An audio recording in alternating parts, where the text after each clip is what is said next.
Boa noite, o Conexão Porto Indústria desta sexta-feira está começando. E hoje foi o último dia do seminário Hidrovias Já, com o intuito de abordar o futuro da navegação na região. O tema explorou as hidrovias e a oportunidade de olhar para a questão em um momento de crescimento portuário e preocupações ambientais. Acompanhe na reportagem do Gabriel Graciano. O evento, promovido pela Associação de Engenheiros e Arquitetos de Santos, está na 10ª edição. A ideia é fomentar o desenvolvimento hidroviário na região. O projeto nasceu de uma exemplaridade recorrente no mundo inteiro.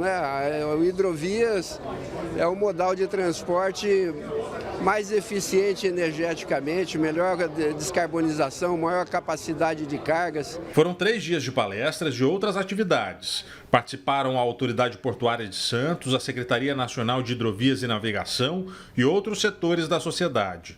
Todos trocando conhecimento e discutindo oportunidades de criar sistemas hidroviários para transporte de cargas e, assim, desafogar as rodovias. Os convidados puderam explorar o estuário e o complexo portuário em um passeio comandado pela Autoridade Portuária. Foi possível conhecer toda a cadeia logística, a diversidade de produtos e também as oportunidades de crescimento do porto. Além da história portuária que dá origem ao Brasil, assuntos como a estrutura atual do porto e capacidade dele também foram abordados no tour. O Porto de Santos ele é um ativo de infraestrutura muito importante para o Brasil. Grande parte das cargas são transportadas por aqui e a gente tem navios de portes cada vez maiores trafegando pelo Porto de Santos. O que não impede o tráfego de embarcações menores.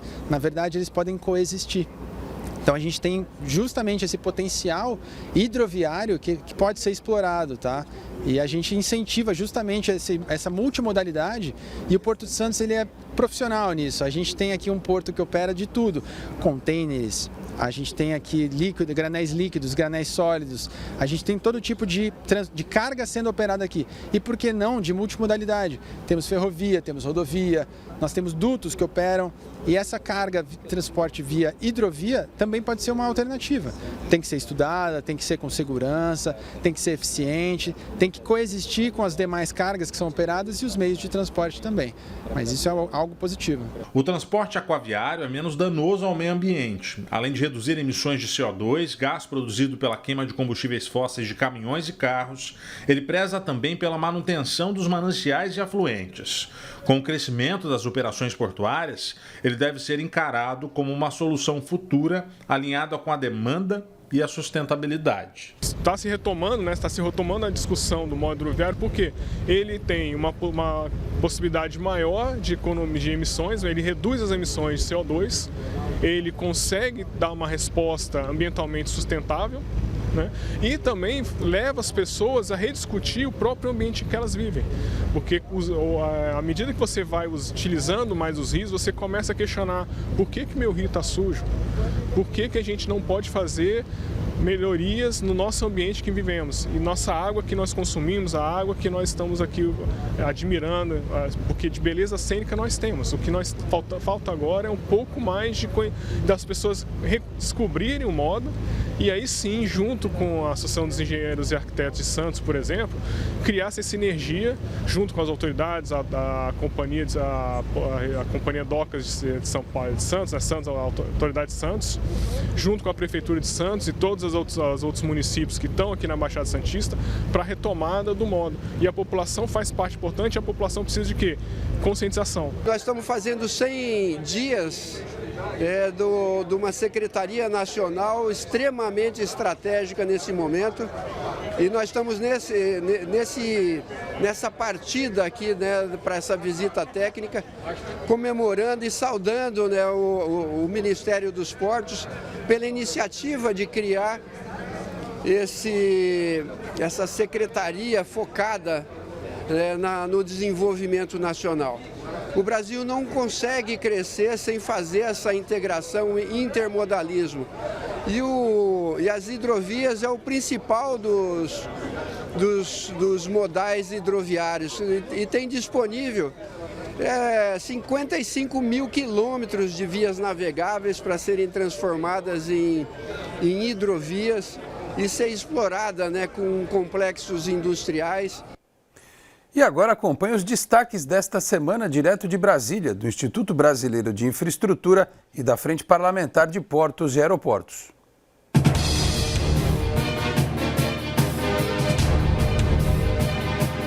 A Frente Parlamentar Mista de Portos e Aeroportos e o Instituto Brasileiro de Infraestrutura promoveram na terça-feira, dia 24, uma mesa redonda com a Associação Brasileira de Terminais e Recintos Alfandegados, a ABTRA, que é mantenedora do IBI, e a Receita Federal para explicar sobre a implantação da Declaração Única de Importação, a do INPE, que vai substituir a Declaração de Importação, a DI. O objetivo do novo processo é desburocratizar e minimizar o tempo das cargas nas áreas alfandegadas, especialmente nos portos. O desligamento da DI já começa em outubro e vai ocorrer por fases, começando por cargas no modal marítimo e em seguida pelos modais aéreo e terrestre. O encontro contou com a participação da diretoria e conselheiros do IBI, além de membros da Receita Federal. Na ocasião, o coordenador-geral de administração aduaneira, José Carlos de Araújo, falou sobre as principais mudanças e o cronograma para a instalação da do INPE no país.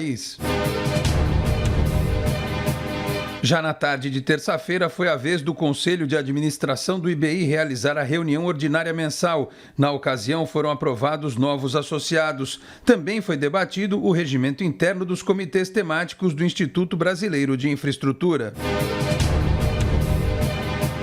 Na quarta-feira foi ao ar mais uma edição do Infracast, o podcast da Frente Parlamentar Mista de Portos e Aeroportos, que contou com a presença do gerente de Relações Institucionais e Governamentais da Portonave pelo Grupo TIL e gerente de Relações Institucionais da Brasil Terminal Portuário, a BTP, Eliezer Giroux. Em um bate-papo descontraído e marcado por muitas informações, Eliezer, que também é conselheiro do Instituto Brasileiro de Infraestrutura, falou sobre sua biografia, além dos principais gargalos do setor, bem como o que pode ser feito para melhorar a operação portuária, tornando-a mais competitiva. O Infracast completo já está disponível no canal do YouTube do Instituto.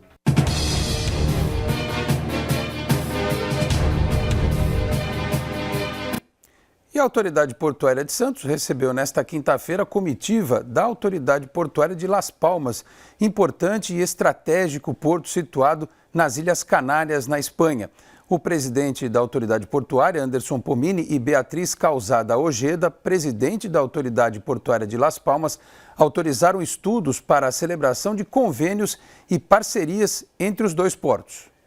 Las Palmas é o maior porto multipropósito do Atlântico Médio e da Espanha. Tem um calado que varia de 30 a 50 metros, fica próximo à costa do Marrocos e distante 2.000 quilômetros da Península Ibérica. É porta de entrada para a Europa e a África. A presidente Beatriz Ojeda informou que, com a crise de segurança no Mar Vermelho, a movimentação de Las Palmas cresceu 40%.